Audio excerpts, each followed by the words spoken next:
Hello everyone and welcome to our NCLEX study sessions.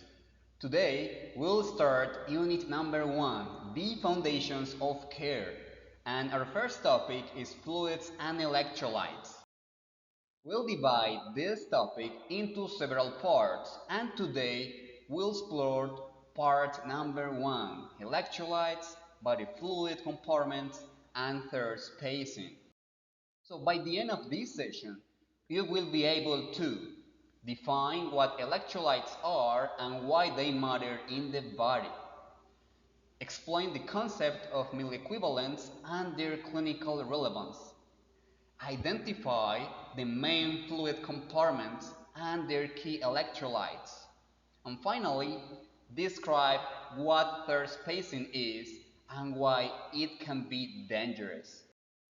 Alright, let's get started. Question number 1. What are electrolytes? An electrolyte is a substance that when dissolved in water, it breaks apart into electrically charged particles. In this case, we have table salt, also known as sodium chloride.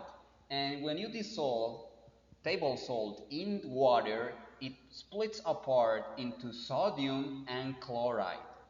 And sodium is positive, and remember, we call positive particles cations, and chloride is a negative particle, and we call negative particles anions.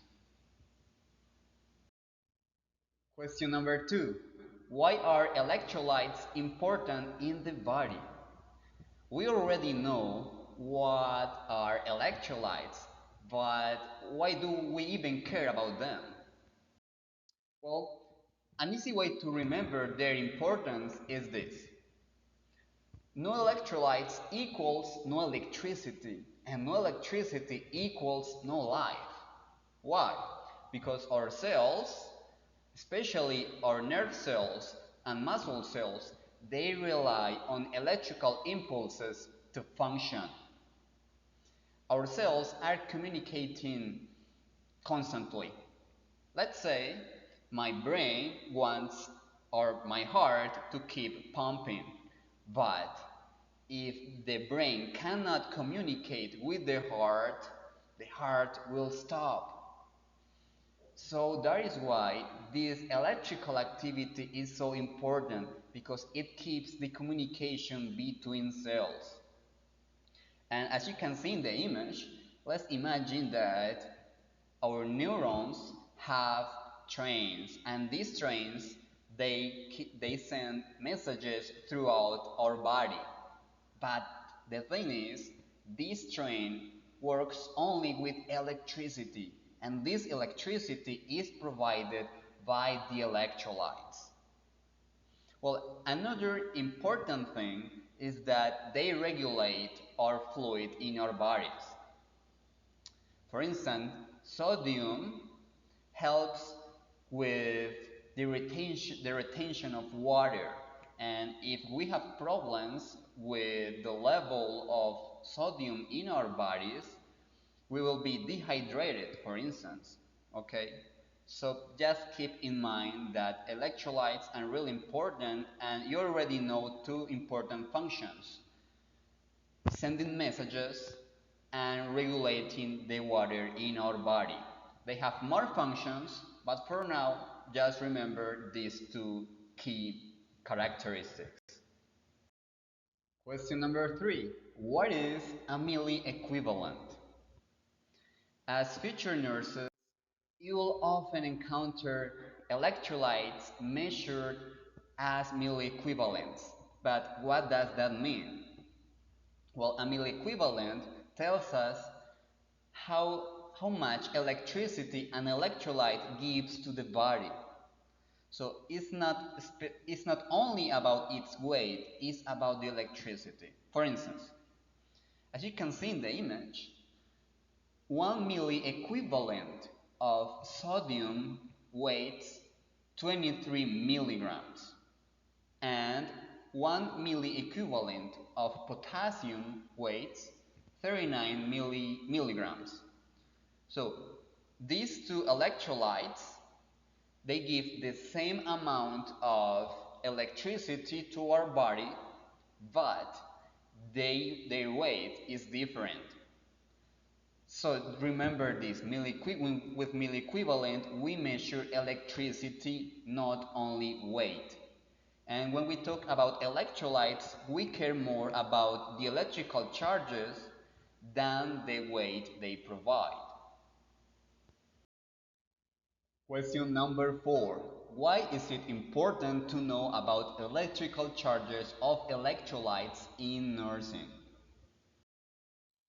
Our body needs to keep a perfect electrical balance, and this is called electrolyte homeostasis. Our body always tries to keep the same amount of positive charges equals to the total number of positive charges.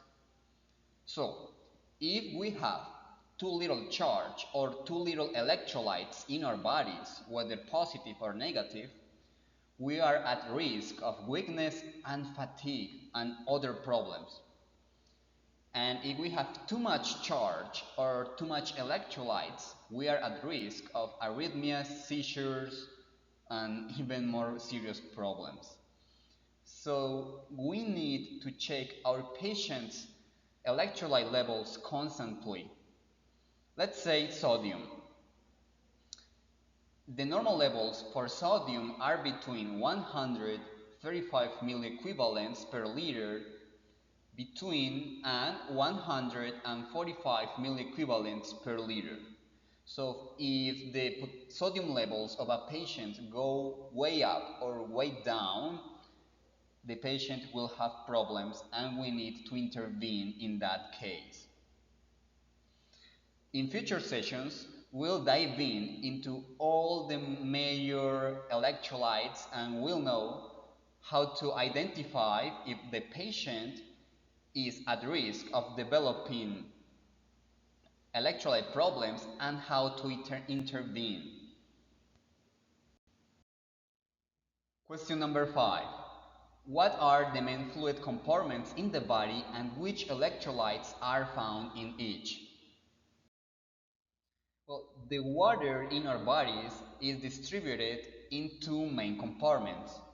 The intracellular compartment, which contains the intracellular fluid, and the extracellular compartment, which contains the extracellular fluid. And the extracellular fluid is subdivided in three more spaces. The interstitial fluid, the interstitial compartment, which is the space between the cells, the intravascular compartment, which is the blood vessels, and the transcellular compartment, which are special spaces like our joints, our brain, and our eyes. And I will give you an example of one in transcellular fluid. For instance, the cerebrospinal fluid, which acts like a cushion to our brain, is an example of transcellular fluid, all right? So now let's check what are the main electrolytes in each compartment. So in the intracellular compartment, we have potassium as the major cation, magnesium and phosphate. There are more, but these are the most important. In the extracellular compartment, we have sodium, chloride, and bicarbonate. Question number 6. What is third spacing? Third spacing is the process where fluid leaves normal compartments and gets trapped in third spaces. But what is a third space? A third space is a place where normally there is too little liquid, but under pathological circumstances, it can accumulate large amounts of water. For instance, let's review the pleural cavity and the peritoneal cavity. They are thin spaces with little fluid, and this fluid acts like a lubricant. So in the case of the pleural cavity, It helps the lungs expand and contract easily. And in the peritoneal cavity, it helps the intestines to move without friction. Question number 7. Why is third spacing in the pleural cavity a problem? You can stop the video and think through this question before I give you the answer. Alright, so we explored that the pleural cavity is a really thin space with little fluid, and this fluid acts like a lubricant. Okay, but what happens if this thin space gets filled with large volumes of water? Well, this water will push against our lungs, and it will be difficult to breathe. And also because it is difficult to breathe, hence you will have less oxygen. So you will have to breathe faster to increase your respirations. All right. So I'll give you a homework.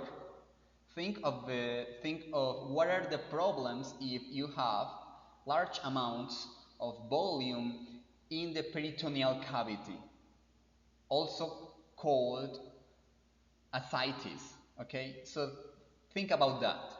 Think about what are the problems if you have too much water in your intestines. All right. Well, finally, I have prepared a study material so you can review the concepts of this session. You will find the link of the flashcards in the description. Alright guys, see you next session, and remember, keep your electrolytes balanced. Your patients and your neurons will thank you.